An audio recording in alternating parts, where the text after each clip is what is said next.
پارتی و بەرەی تورکمانی و بەشێک لە عەرەبەکانی کەرکووک چاوەڕێی بڕیاری دادگای ئیدارین لە سەر سکاڵاکەیان کە دژی پێکێنانی ئیدارەی کەرکووک و ئەنجومەن تۆماریان کردووە.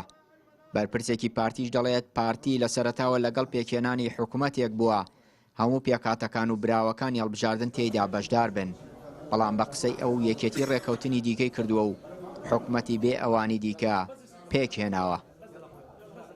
سەبارەت بە سکاڵاکە تەبعاً ئێمە لە بیدایەتەوە لەگەڵەوە نەبوون، ئەوان بە تاکلایەنە ینی بچنە ئەو ئیتفاقیەوە لە هوتێل ڕەشید ڕێیمان وازەحە وەکو پارتی لەسەرەوە هەر بۆیە شەو سکاڵایەمان کردووە.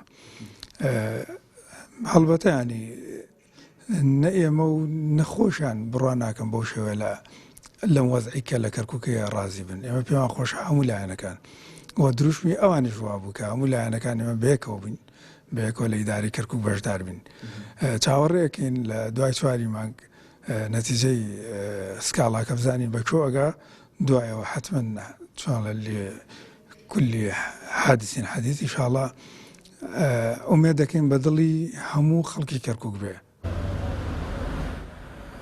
یەکێتی نیگەرانە لە هەڵوێستەکانی پارتی دژی ئیدارەی ئێستای شارەکە و پێی وایە دژایەتی کردنی ئیدارەی ئێستای کەرکووک و سکاڵاکەی پارتی عیبەیەکە بە سەرە و حزبەوە.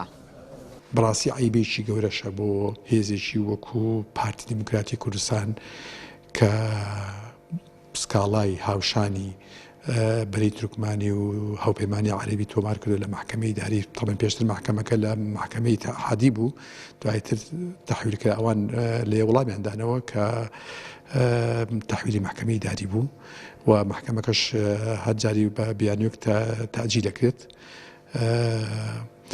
من بۆ خۆم هیچ کلێکم لە بەری تورکمانی یان تەحالفی عەرەبی نییە ئەگەر ئەوان سکاڵا تۆمارکەن، بەڵام بۆ خۆم من گلەیەکم لە پارتی دیموکراتی کوردستان هەیە سکاڵا دژی چێ؟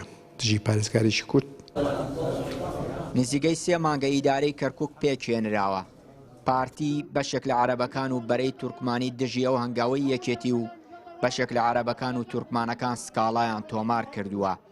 پێشبینی دەکرێت دوای یەکلایی بوونەوەی بڕیاری دادگای ئیداری کە بڕیارە سەرەتای مانگی داهاتوو جارێکی دیکە کۆ ببێتەوە و بڕیار لە سەر سکاڵاکەیان بدات، ئەو لایەنە ناڕازیانە هەنگاوی دیکە دژی ئیدارەی ئێستای کەرکووک و ئەنجومەن بگرنە بەر.